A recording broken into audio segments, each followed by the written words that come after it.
Hi, my name is Paul Zelizer. As a business and marketing coach for people with values-based businesses, people who really want to make a difference in the world, I get to talk to a lot of social entrepreneurs. And I've been talking to a number of social entrepreneurs recently who are not yet making a full-time income.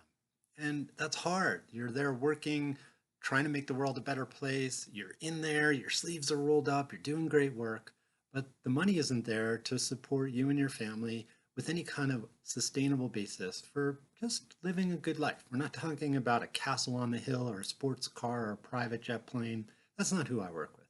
But the basics of good food, having a roof over your head, gas in the car if you need it, send your kid to piano lessons, right? Just a good quality life. You deserve that. So if you're not yet there, you can do things like looking at a part-time job or finding other revenue sources, right? But if you really want to do this work, that's about helping people in the way you've invested so much of your time and energy and your heart and your care into, I have three suggestions for you. The first one is take a look, revisit your ideal client or customer. Who are they? Maybe there's nuances. When I do sessions, I've done a number of sessions in the past month where people had a pretty good idea, but as we really kind of unpacked it more, they've gotten much more specific about who they can help and how they can help them. And as soon as we did that, there were opportunities to really speak to them in a more direct way, see places that their needs weren't getting attended to, and it informed everything from the offers to the marketing to what goes on your website. All kinds of things became available to have your business move in the direction of more revenue just by understanding who you're trying to help and what's going on for them.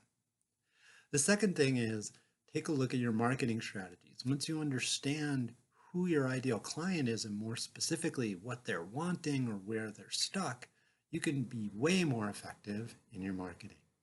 The last piece is think about your business model. Sometimes people have a lot of folks that they're working with and they're just not in a business model that's sustainable. So maybe one client was using a sliding scale and she had plenty of clients, but she was sliding down at the low end of her scale so often that it wasn't sustainable. She was working really hard and her hourly rate was really low. She would have made more money working in a grocery store. By the time you factor in all the things you don't get paid for in a business like this, like bookkeeping or working on tech things or, marketing, there's lots you do that you don't directly get paid for. So by the time you factor that all in, you need to keep that in mind. So take a look at your business model and maybe there's some tweaks there. So those three things, paying attention to your ideal client, thinking about your marketing systems and how you're speaking to the people that you can help the most, and then taking a look at your business model.